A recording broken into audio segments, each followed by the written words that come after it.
welcome back to Lara Collab. Today I'm looking at the latest issue of 2000 AD. So this issue came in late because of the Easter holidays. So I decided to have a wee look at it now. Just finished work, sitting in my car, not going to get back to the desk in a wee while because of my schedule. But for now, we'll just do it in the car, and I'm not going to give a date as to what time I'll be getting back to, doing my regular videos on the desk. Because the last time I did that, I ended up a week out, so it is what it is. I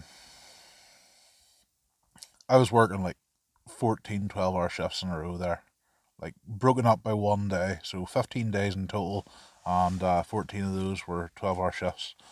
And whenever I finally got off for like 3 days, all I did was like lie and sleep. So it was a pretty brutal time. But how did I get that last issue standing up so well? I'll try my best. Last issue, I said I hadn't read the Dread issue. I've read it now. I thought it was alright. Thought it was a pretty good issue. It showed Dread being a wee bit more authoritarian, being an asshole. It's called Shrine, and he just goes around burning shrines. And then he gets into a confrontation with those that are making the shrines, and he ends up shooting one of them dead, and a couple get run over. It's nice to see that we're still acknowledging the fact that Dread's a Nazi, essentially, like he's authoritarian. Because I've read a couple of like the most recent, like longer stories, and it seemed to be that Dread was always playing the good guy. It makes sense for things like End of Days, because there's like an apocalypse happen. And if there's no people left, then you can't be authoritarian. So, it makes sense in that way. But it's nice to remind us that Dread is the embodiment of police brutality. This issue starts off where a bunch of people are dead, and Dread decides to go off and find the killer. Look at that picture there. You can see he's getting old. And there's something that backs up. How long a wee minute till we get this up? There's something that backs up the Nazi thing.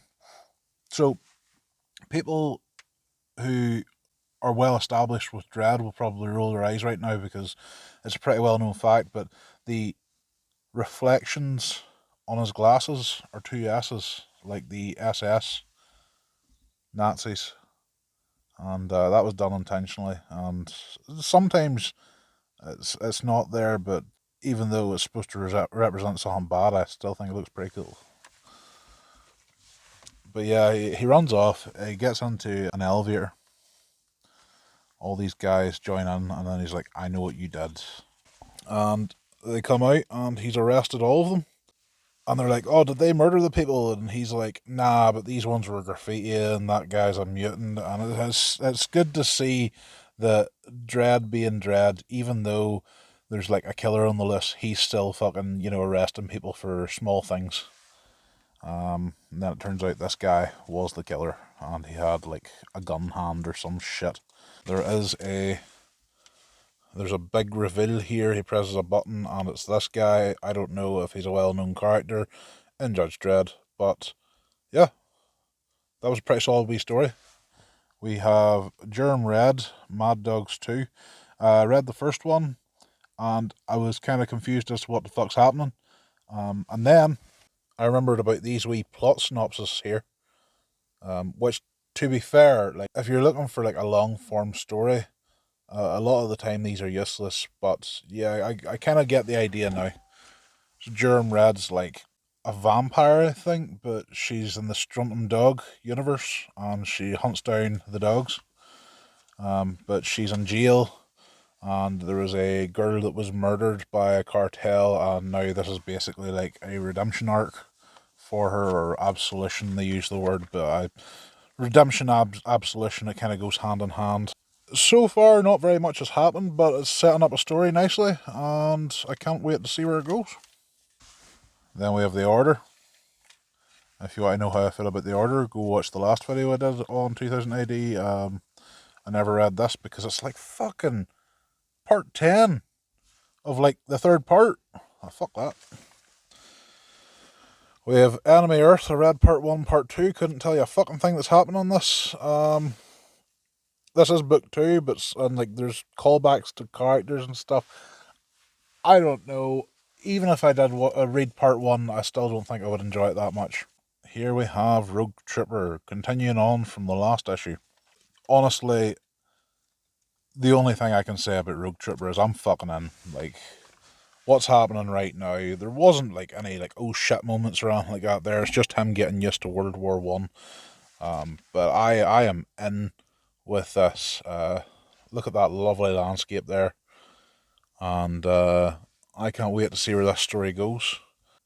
I would like to see him go to other wars, maybe not in this story itself, but like I would love to see him traveling to like World War Two or the Vietnam War, because the black hole that caused all this to happen. It says that it makes things appear that shouldn't be. So I don't know whether this is just some kind of a hallucination or whether it's an echo through time or whether he is actually here or imprinted in World War. But so far, the way this is going, I'm happy enough with the World War One thing. In future stories, seeing him in other classic wars, I think that would be pretty cool. I do think it would be beneficial for 2000 AD to have a future shock in every magazine. Now, that's maybe easier said than done. For those of you that don't know, a future shock is like just a self contained story. It would be a lot better for, somebody who's a newcomer, because then you have like one story that you can get from start to finish. And it adds a bit more variety in there. Again, it's easier said than done, but I've read a lot of Future Shocks and I enjoy them. I'll do it for now.